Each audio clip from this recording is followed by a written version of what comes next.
If you've ever had Nigerian meat pie that was either too tough, too dry, or not flaky enough with minimum filling, this video right here is for you. Today I'll be showing you how to make the perfect Nigerian meat pie with the flakiest crust and moist, delicious filling. I'll also break down some key baking secrets like why you should never overwork your dough and how to get the perfect balance of crisp and tenderness. Let's get started. So the first thing I do is actually make my filling. The filling has to be at room temperature or has to be cold before adding it to the dough. So once I make it, I'll let it cool before I start working on my dough. So I have my ground beef, Knorr seasoning, curry, salt to taste. The Knorr and the salt is to taste. I have a black pepper, potatoes, carrots. I let that cook for a little bit. You see, I'll add a little bit of water right there. Let it cook. Get it a little bit soft before I go in with the slurry. The thickened gravy right there. So a lot of people end up with a dry filling, but the secret is to have this thickened gravy, and you stir it. It helps lock in moisture and keep your meat juicy and prevents your filling from drying while you are baking. Unfortunately, I was the one filming. I'm the one filming and the one baking. So I didn't realize I did not show you the bowl where I was pouring in the nutmeg and all that. Anyway, so this is my butter. It is cold. I'm using the cutter to cut it tiny like that, like so that it will be easy for me to knead.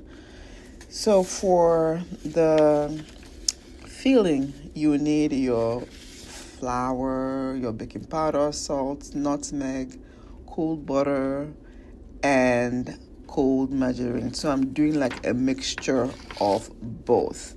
The exact measurement will be in the description below. That right there is the crumbly texture. So you have to get to this point before you add your milk, any liquid. Okay? So if you add the liquid to the flour early, gluten starts to form immediately. So that will lead to a tough crust. So you see right here, I stopped mixing so that I would not overmix. And then the next step is to actually let my dough rest in the fridge for about 30 minutes. I love to do it that way, because it's actually easier for me to roll out my dough when they are rested for at least 30 minutes. Dough is well rested and the filling should be ready by now. So I'm slightly dusting the surface, cutting the dough to at least 2 equal parts. I'll put the rest back in the fridge and then I start rolling out my dough. If you notice, I'm really handling this with care. It's really very fragile. Do not roll your dough too thin. You want kind of like a thicker crust, so you have the layers for that signature flakiness. I'm sorry. Don't forget to like, comment, and share. And if you haven't subscribed, subscribe please.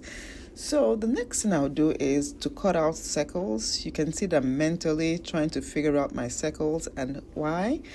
Because I want as many circles as possible to reduce the chances of having a lot of dough left over and reduce my, me overworking my dough.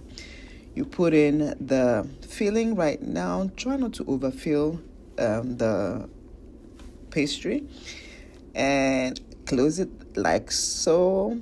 And I gave it a different look, with a knife, and then of course the traditional pick.